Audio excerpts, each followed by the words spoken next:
ولن إنا أرسلناك بالحق بشيرا ونذيرا ولا تسأل عن أصحاب الجحيم. ارسلنا بھیجنا، ارسلنا کا معنی ہے بھیجنا، بشیرن خوشخبری دینے والا، نذیرن ڈرانے والا، تسألو لا تسألو نہیں پوچھا جائے گا، یہ سآلہ یسألو سؤالن سے ہے، اس کا معنی ہے پوچھنا. جہیم جہنم کو کہتے ہیں، جہنم کا نام ہے، اور اصحاب الجحیم یعنی جہنم والے. تو ترجمہ یہ ہوا انا ارسلناک بالحق، ہم نے آپ کو دین حق دے کر بھیجا. حق سے مراد یہاں آپ صلی اللہ علیہ وسلم جو دین لے کر آئے ہیں وہ ہے، دین حق دے کر بھیجا. بشیرا و نذیرا، اس حال میں کہ آپ خوشخبری دینے والے ہیں اور ڈرانے والے ہیں. ولا تسأل عن اصحاب الجحیم، اور آپ سے پوچھا نہیں جائے گا عن اصحاب الجحیم جہنمیوں کے بارے میں. اس آیت میں اللہ تعالیٰ آپ صلی اللہ علیہ وسلم کو تسلی دے رہے ہیں کہ آپ اپنی تبلیغ کرتے رہیں، اور اگر اس تبلیغ سے کوئی مسلمان نہیں ہوتا، کوئی کافر مسلمان نہیں ہوتا، یا ان کی طرف سے آپ کو کوئی تکلیف پہنچتی ہے تو اس سے آپ غمگین مت ہوں، کیونکہ آپ سے ان کے بارے میں پوچھ نہیں ہوگی. آپ کے ذمے صرف تبلیغ کرنا ہے، ہدایت دینا یا نہ دینا یہ اللہ تعالیٰ کے ہاتھ میں ہے. وما علینا الا البلاغ المبین، آپ صلی اللہ علیہ وسلم کے ذمے صرف پہنچا دینا ہے، باقی اس تبلیغ کو قبول کرنا یا قبول نہ کرنا یہ آپ کی ذمہ داری نہیں ہے. تو اگر کوئی ایمان نہ لائے اس کی وجہ سے آپ غمگین مت ہوں. انا ارسلناک بالحق، بے شک ہم نے آپ کو بھیجا دین حق دے کر، بشیرا و نذیرا، بشیرن آپ خوشخبری دینے والے ہیں، یعنی مسلمانوں کو آپ خوشخبری دینے والے ہیں، مومنین کو آپ خوشخبری دیتے ہیں کہ اگر آپ ایمان لاؤ گے اور نیک اعمال جو آپ کر رہے ہو اس پر آپ کو جنت کا وعدہ ہے. اور نذیرن جو کفار ہیں ان کو ڈرانے والے ہیں، یعنی اگر ایمان نہیں لاؤ گے تو یہ عذابات ہیں. ولا تسأل عن اصحاب الجحیم، اور جہنمیوں کے بارے میں تم سے پوچھ نہیں ہوگی. ولن ترضى عنك اليهود ولا النصارى حتى تتبع ملتهم قل إن هدى الله هو الهدى ولئن اتبعت أهواءهم بعد الذي جاءك من العلم ما لك من الله من ولي ولا نصير. ترضا کا معنی ہے راضی ہونا. تتبع یہ اتباع یتبع اتباعا سے ہے، اس کا معنی اتباع کرنا، پیچھے چلنا. ملت مذہب کے معنی میں ہے، ملت کا معنی ہے مذہب. ان ہدی اللہ هو الہدی، ہدا ہدایت کو کہتے ہیں. احوا یہ اس کا معنی ہے خواہشات، خواہشات. جاء کا معنی ہے آنا، علم کا معنی علم، اور ولی کا معنی ہے دوست، اور نصیر کا معنی ہے مددگار. ولن ترضى عنك اليهود ولا النصارى، اور ہرگز آپ سے راضی نہیں ہو سکتے یہود، ولا النصارى اور نہ ہی نصارہ، نہ ہی عیسائی. حتی تتبع ملتهم، یہاں تک کہ آپ ان کے مذہب کی پیروی کریں۔ قل ان ھدی اللہ ھو الھدی، آپ کہہ دیجئے کہ اللہ ہی کی ہدایت حقیقی ہدایت ہے۔ وَلَئِنِ اتَّبَعْتَ أَهْوَاءَهُمْ، اور اگر آپ اتباع کریں گے اہواءہم ان کے خواہشات کی، بعد الذی جاءک من العلم، اس علم کے بعد جو آپ کے پاس آ چکا ہے، تو ما لک من اللہ من ولی ولا نصیر، ما لک من اللہ، تو آپ کے لیے اللہ تعالی سے من ولی، کوئی آپ کے لیے اللہ تعالی سے کوئی بچانے والا نہ ہوگا، نہ ہی کوئی ولی دوست، ولا نصیر، اور نہ ہی کوئی مددگار۔ اس آیت میں اللہ تعالی یہ فرما رہے ہیں کہ یہود اور نصارہ، یعنی آپ کے ذمے صرف تبلیغ ہے، آپ کے ذمے ہدایت دینا نہیں ہے۔ یہود اور نصارہ تو آپ سے راضی ہو ہی نہیں سکتے جب تک کہ نعوذ باللہ آپ ان کے ملت کی اتباع نہ کر لیں، ان کے مذہب کو قبول نہ کر لیں، اور ان کا مذہب، آپ کا ان کا مذہب قبول کرنا یہ محال ہے، تو لہذا اس وجہ سے وہ آپ کی اتباع بھی نہیں کریں گے۔ اور بالفرض والمحال، اگر آپ نے ان کی خواہشات کی اتباع کی، حالانکہ آپ کے پاس وہی آ چکی ہے، جو قطعی اور یقینی علم ہے وہی آ چکی ہے، اور اس کے بعد آپ نے ان کے مذہب کی اتباع کی، تو پھر اللہ تعالیٰ کے عذاب سے آپ کو کوئی بچانے والا نہیں ہے۔ وَلَئِنِ اتَّبَعْتَ أَهْوَاءَهُمْ، یہ خطاب تو آپ صلی اللہ علیہ وسلم کو ہے کہ اگر آپ نے ان کے خواہشات کی اتباع کی، لیکن مراد یہاں یہ ہے کہ بالفرض والمحال، یعنی آپ تو اتباع نہیں کر سکتے کیونکہ آپ رسول ہیں اور رسول سے معصیت اور گناہ نہیں ہو سکتا، لیکن اگر بالفرض والمحال آپ نے ان کے خواہشات کی اتباع کی تو اللہ تعالیٰ کا عذاب ہوگا۔ اور یا یہ امت کو تعلیم دینا مقصود ہے، خطاب آپ کو ہے، لیکن یہ خطاب آپ کو اس لیے ہے تاکہ امت کو تعلیم دی جائے کہ اگر آپ کی امت اتباع کرے گی یہود و نصارہ کی خواہشات کی اور ان کے مذہب کو اپنائے گی، تو اللہ کے عذاب سے ان کو کوئی بچانے والا نہیں ہوگا۔ وَلَن تَرْضَىٰ عَنْكَ الْيَهُودُ، اور آپ سے راضی نہیں ہو سکتے یہود اور نہ ہی نصارہ، حَتَّىٰ تَتَّبِعَ مِلَّتَهُمْ، یہاں تک کہ آپ ان کے مذہب کی پیروی کر لیں۔ اور قُلْ إِنَّ هُدَى اللَّهِ هُوَ الْهُدَىٰ، آپ کہہ دیجئے کہ اللہ ہی کی ہدایت وہ حقیقی ہدایت ہے، یعنی اللہ تعالیٰ کی ہدایت اور دین اسلام کا حق ہونا چونکہ ثابت ہو چکا ہے، اس وجہ سے وہی دین حق ہے۔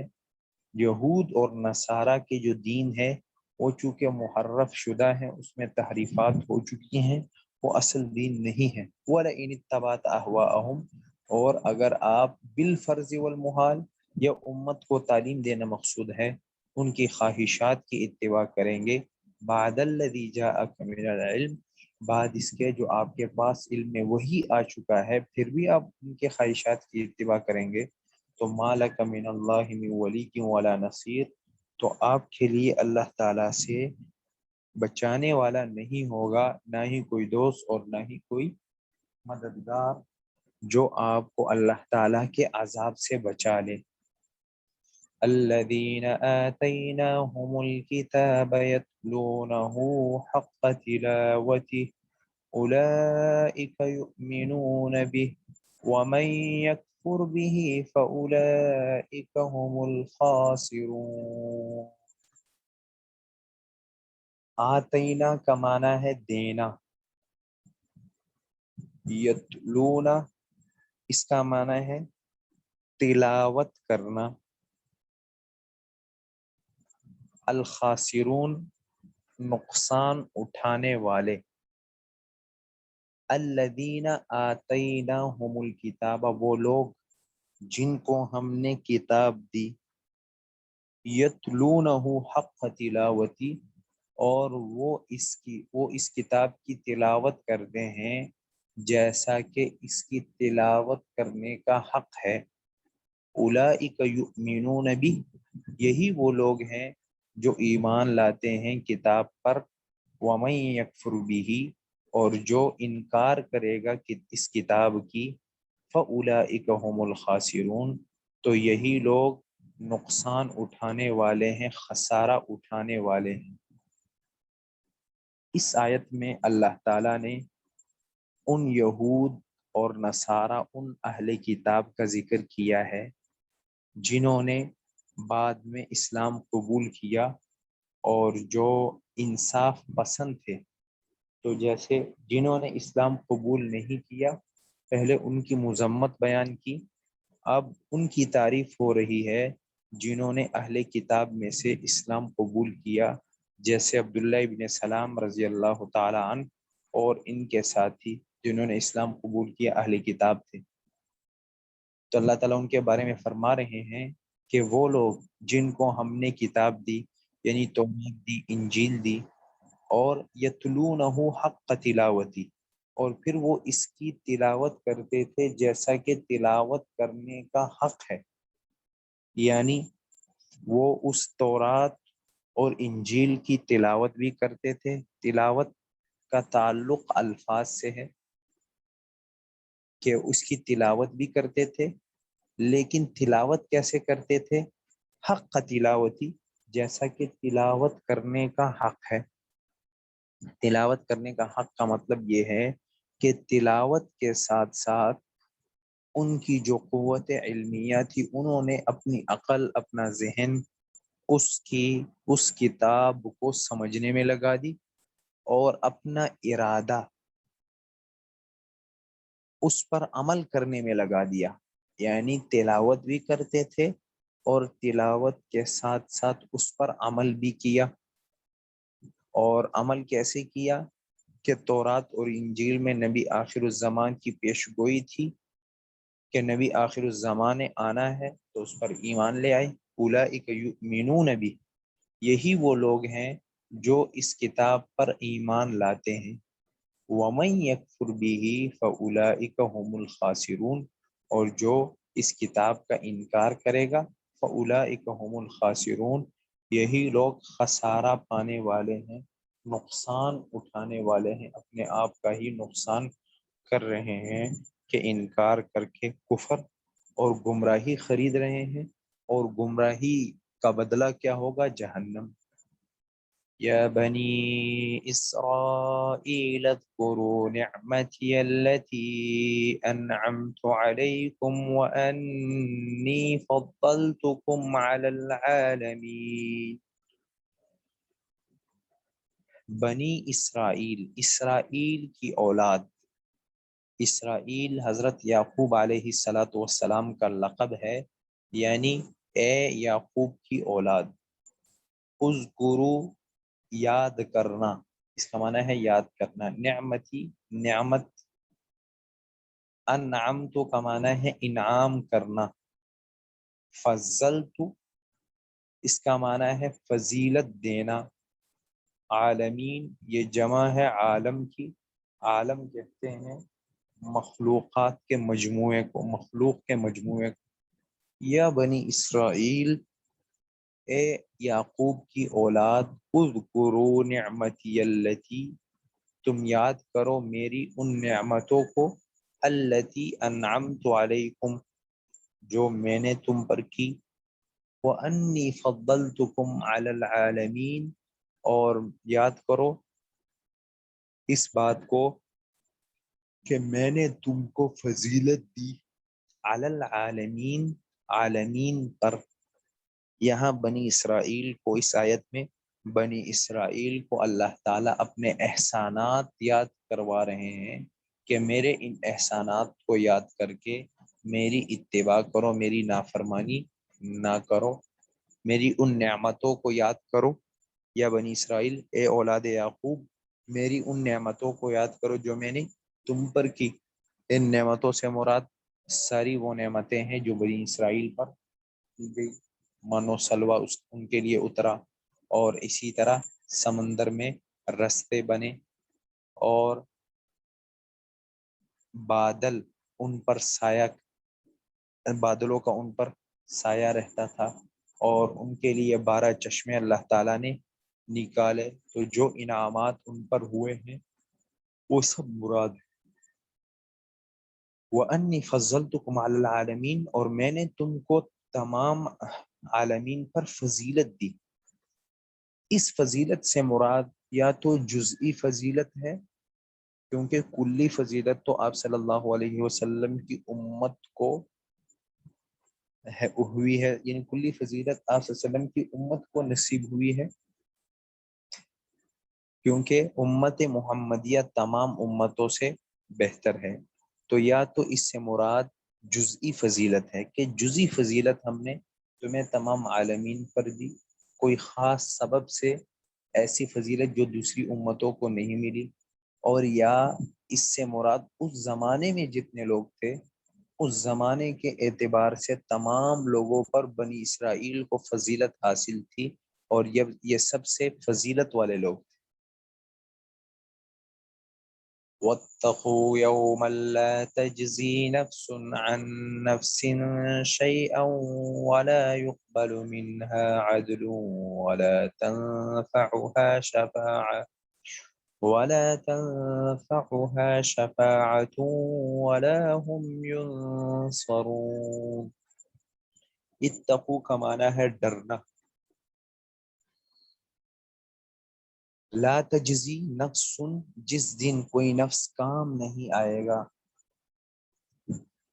ولا یقبل، قبول کرنا، یقبل کا معنی قبول کرنا، قبول سے قبول کرنا، عدل کوئی معاوضہ، کوئی عوض، تنفع کا معنی ہے نفع دینا، شفاعت سفارش، اور ینصرون مدد کرنا۔ ترجمہ یہ ہوا واتقوا یوما، تم ڈرو اس دن سے، لا تجزی نفس عن نفس شیئا، کہ جس دن کوئی نفس کسی نفس کو ذرہ بھی کام نہیں آئے گا، کوئی نفس کسی نفس کو ذرہ بھی کام نہیں آئے گا، ولا یقبل منها عدل، اور کسی نفس سے کوئی معاوضہ قبول نہیں کیا جائے گا، ولا تنفعها شفاعت، اور نہ ہی کسی نفس کو سفارش نفع دے گی، ولا هم ینصرون، اور نہ ہی ان کی مدد کی جائے گی۔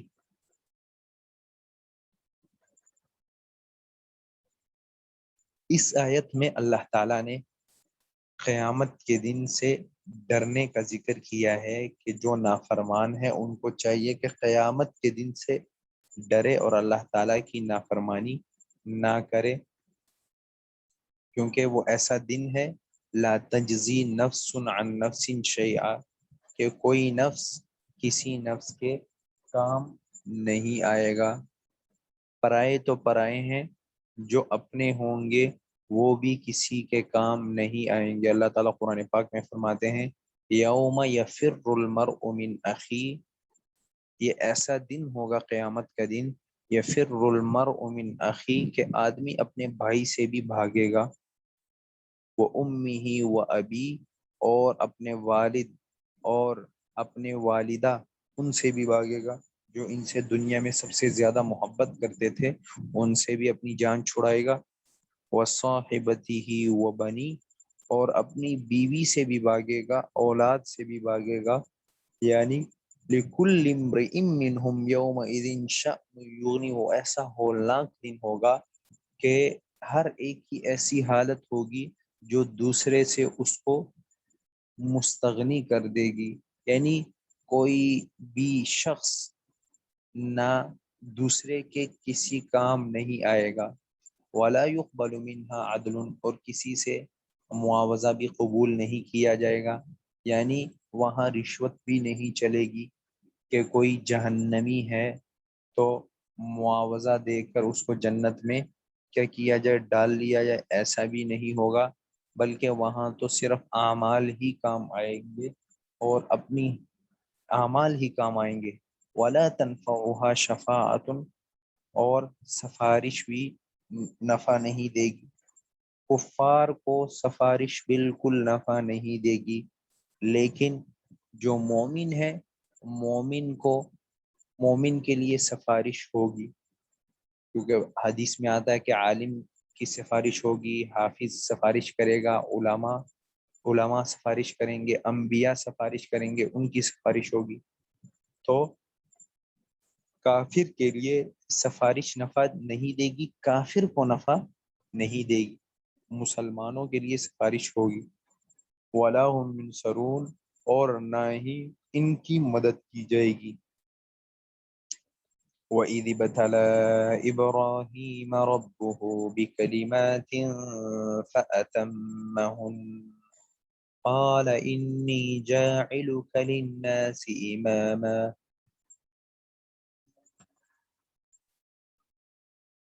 قال ومن ذريتي قال لا ينال عهد الظالمین۔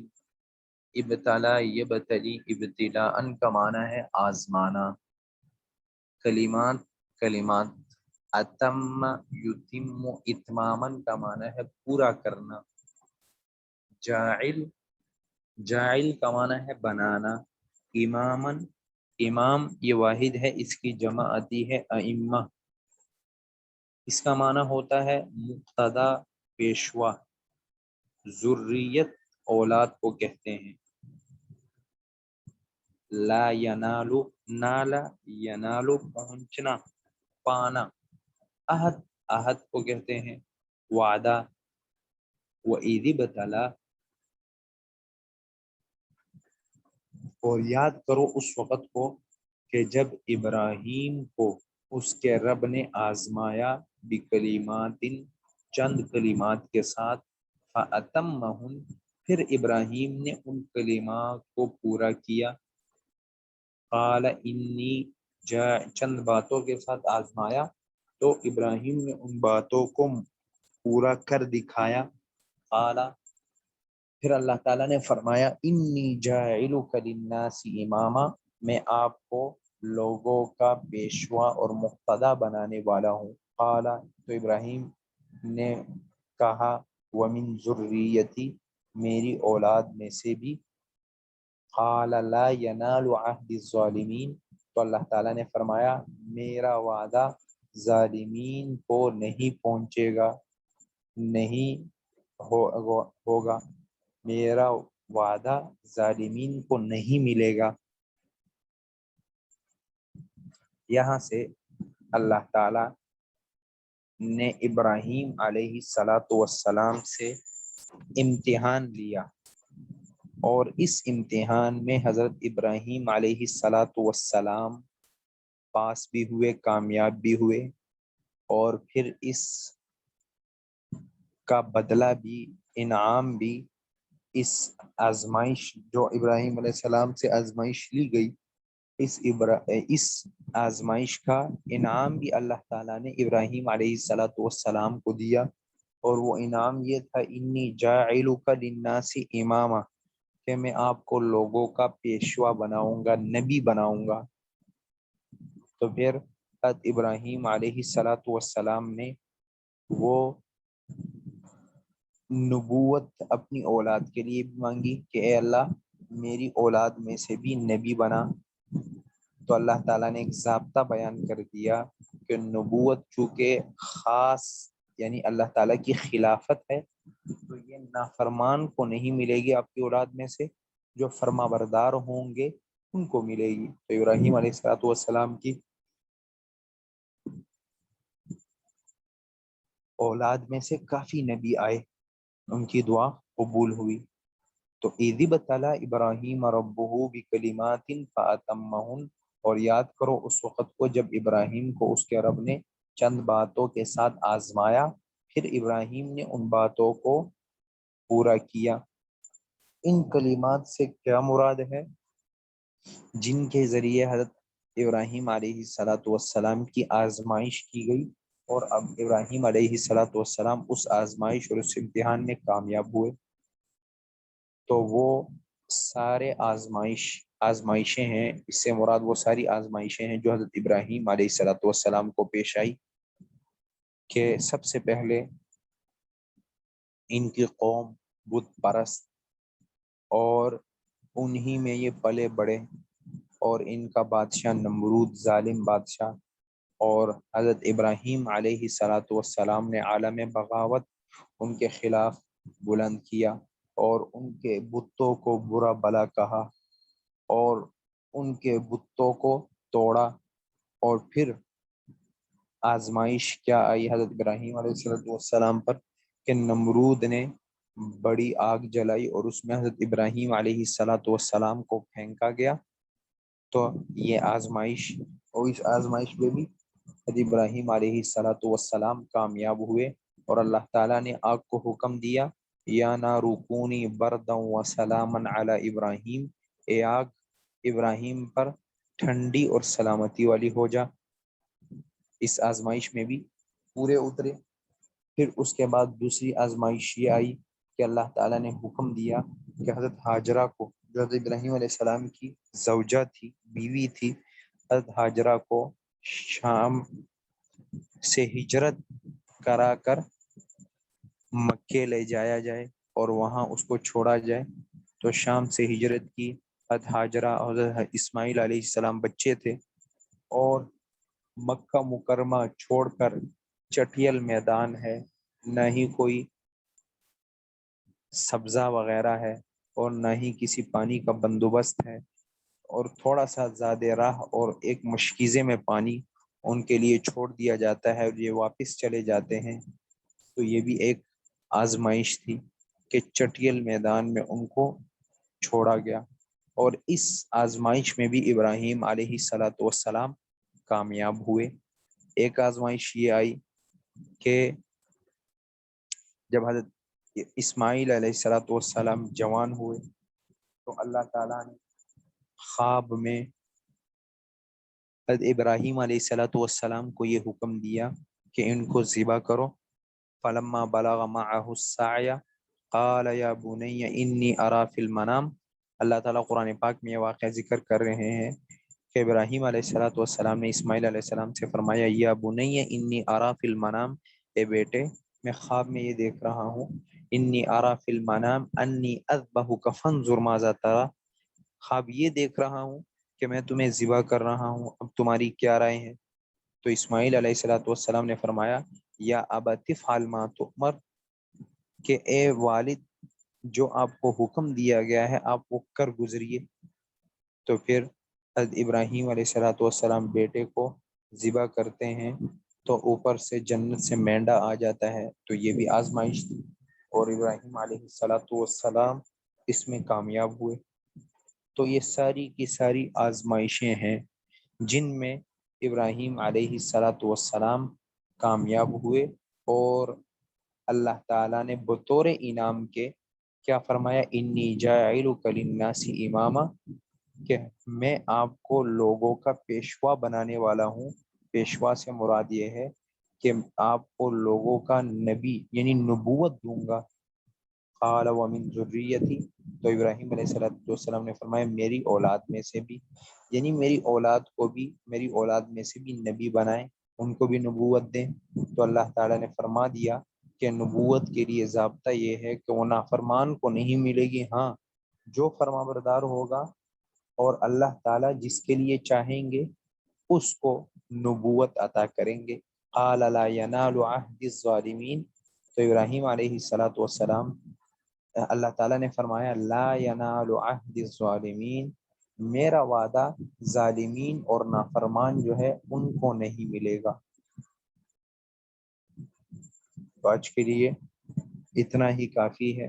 اللہ تعالیٰ ان باتوں پر ہمیں عمل کرنے کی توفیق نصیب فرمائے۔ کوئی بات سبق کے متعلق کسی کو سمجھ نہ آئی ہو تو وہ پوچھ سکتا ہے۔